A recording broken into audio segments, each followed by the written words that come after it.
जय श्री राधा कृष्ण। पुराणों के अनुसार पापन कुशा एकादशी अश्विन मास के शुक्ल पक्ष की एकादशी का व्रत करने पर 100 सूर्य यज्ञ करने के बराबर फल मिलता है।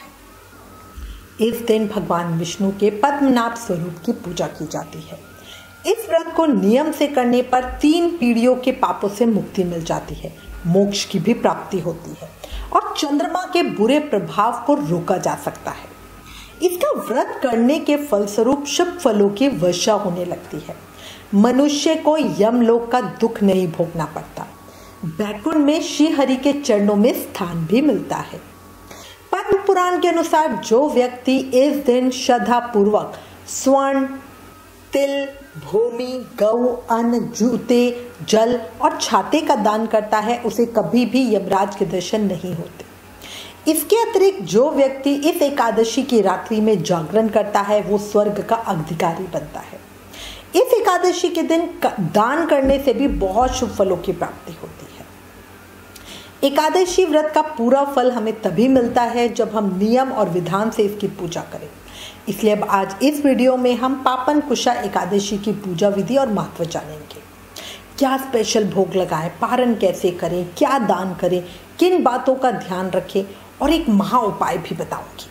बहुत सारी जानकारी एक ही वीडियो में मिलेगी, इसलिए प्लीज़ वीडियो लास्ट तक ज़रूर देखना। अगर आप हमसे कोई प्रश्न पूछना चाहते हैं तो हमें टेलीग्राम पर मैसेज करना, और अगर आने वाले व्रत त्योहारों का रिमाइंडर, डेली का पंचांग और राशिफल अपने फ़ोन पर पाना चाहते हो तो व्रत लिखकर 9821025751 पर व्हाट्सएप मैसेज करें। वीडियो पसंद आए तो प्लीज़ लाइक और शेयर ज़रूर करना। चैनल पर नए हो तो जल्दी से चैनल सब्सक्राइब कर दो। अब चर्चा शुरू करते हैं। देखो, पापन कुशा एकादशी का महत्व बताऊं तो पापन कुशा एकादशी बहुत ही महान फलदायी एकादशी है। मान्यता है कि इस दिन का व्रत करने और कथा सुनने मात्र से इंसान के बहुत से पापों का नाश हो जाता है और उसके लिए स्वर्ग का द्वार खुल जाता है।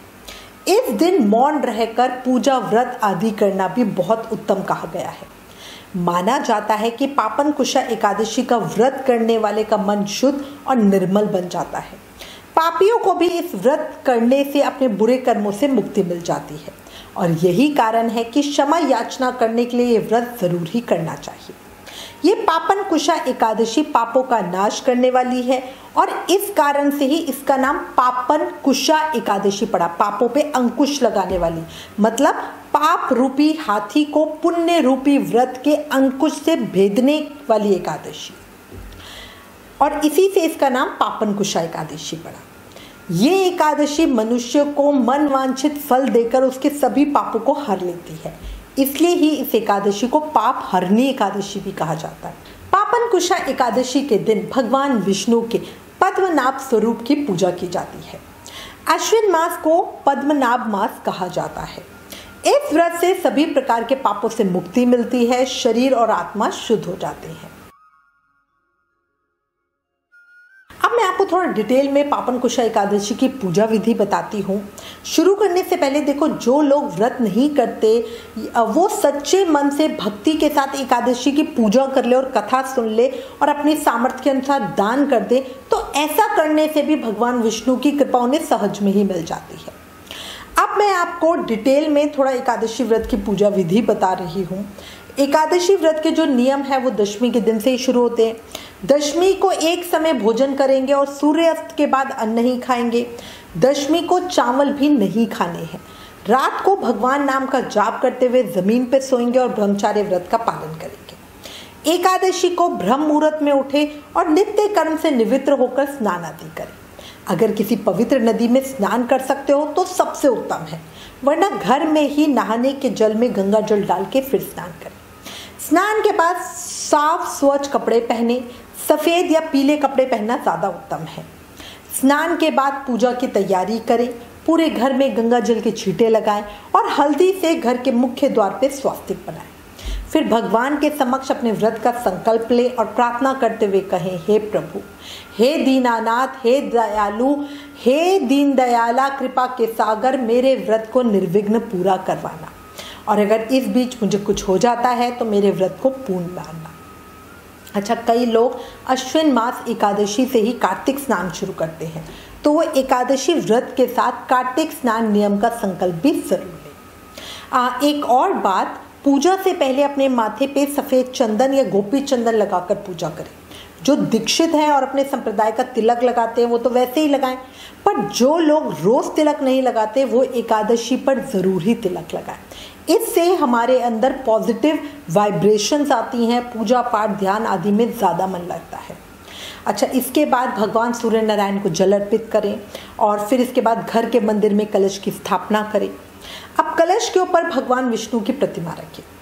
पापन कुशा एकादशी के दिन गरुड़ पर विराजमान भगवान विष्णु के दिव्य स्वरूप की पूजा की जाती है। अगर आपके सेवित शिव विग्रह लड्डू गोपाल युगल सरकार या शालग्राम जी है तो उनका बढ़िया पंचामृत से अभिषेक करें और सुंदर वस्त्र आभूषण श्रृंगार धारण करवाएं। फिर भगवान श्री हरि विष्णु को पुष्प और ऋतुफल अर्पित करें। पीले फूल, पीले फल, पीले मिष्ठान से भगवान जल्दी प्रसन्न होकर साधक के मन की हर इच्छा पूरी करते हैं। पापन कुशा एकादशी पर भगवान पद्मनाभ को लाल कमल का फूल जरूर अर्पित करें। नारियल, कचरी, पान, चंदन, मौली, मेवा आदि भी जरूर अर्पित करें। पूजा में तुलसी पत्र का विशेष महत्व है, इसलिए तुलसा दल मंजरी सहित जरूर अर्पित करना, पर याद रखना एकादशी को तुलसा तोड़ी नहीं जाती। एकादशी पे हम तुलसी महारानी की पूजा परिक्रमा प्रार्थना करते हैं पर तुलसी तोड़ते नहीं हैं। भगवान के चरणों में धूप दीप प्रज्वलित करें और इसके बाद भगवान विष्णु को प्रसन्न करने के लिए विष्णु सहस्त्र नाम का पाठ करें। इसके बाद एकादशी की कथा जरूर सुने। पूजा करते हुए एकादशी व्रत की कथा सुनने से हमें महाफल की प्राप्ति होती है।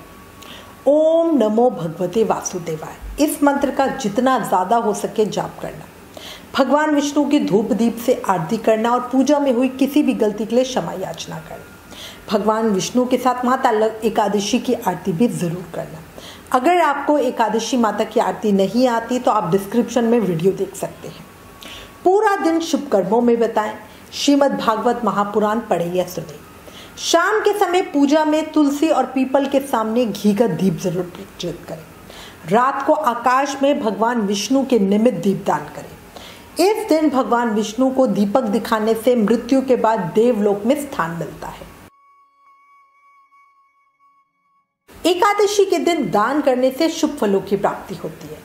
जो व्यक्ति स्वर्ण, जल, तिल, भूमि, अन्न, गौ, जूते तथा छाते का दान करता है उसे यमराज का सामना नहीं करना पड़ता। अब चर्चा करते हैं स्पेशल भोग की। देखो, याद रखना इस दिन कचरी का फलाहार लेने से उल्लू और बिलाव की योनि से मुक्ति मिलती है। अब कचरी का दान भी करें, बहुत उत्तम होता है। कचरी फल होता है, इसे हम व्रत में खा सकते हैं। अब देखोगे ना, थोड़ा खरबूजे के जैसा होता है, उसके अंदर छोटे छोटे बीज होते हैं, खरबूजे के बीज जैसे। और जिन लोगों ने निर्जल व्रत किया है वो ये अगले दिन पारण के समय ले। बाकी सभी इस दिन एकादशी वाले दिन कचरी जरूर खाना। पापन कुशा एकादशी का व्रत निराहार करने से श्री हरि भगवान विष्णु प्रसन्न होते हैं और भक्तों को कभी भी धन, दौलत, सुख, सौभाग्य की कमी नहीं होने देते। पर अगर आप निराहार व्रत नहीं कर सकते तो एक समय फलाहार से भी व्रत कर सकते हैं। एकादशी के दिन अन्न बिल्कुल नहीं खाना चाहिए। जो लोग बीमार हैं, व्रत नहीं कर रहे, वो भी कोशिश करें कि अन्न ना खाएं। व्रत फूड जो होता है उसको दिन में जितनी मर्जी बार ले लें। ये व्रत निर्जल करना सबसे उत्तम होता है। जो लोग निर्जल व्रत नहीं कर सकते वो अपनी शारीरिक क्षमता के अनुसार शाम की पूजा के बाद फलाहार ले सकते हैं। पापन कुशा एकादशी पर विशेष रूप से मौन रहकर व्रत करने का विधान है। आप करके देखना मौन रखना कैसा होता है। मौन रहकर जब हम व्रत करते हैं तो अपनी आंतरिक शक्ति को बढ़ाते हैं, साथ ही ना बोलने वाली चीज़ों से भी बच जाते हैं। कोशिश करें कि व्रत वाले दिन किसी भी व्यक्ति पे क्रोध ना करें। व्रत में गुस्सा करने, चुगली करने, किसी के साथ लड़ाई झगड़ा करने से व्रत का फल शून्य हो जाता है। रात में जागकर भगवान का भजन कीर्तन जरूर करें।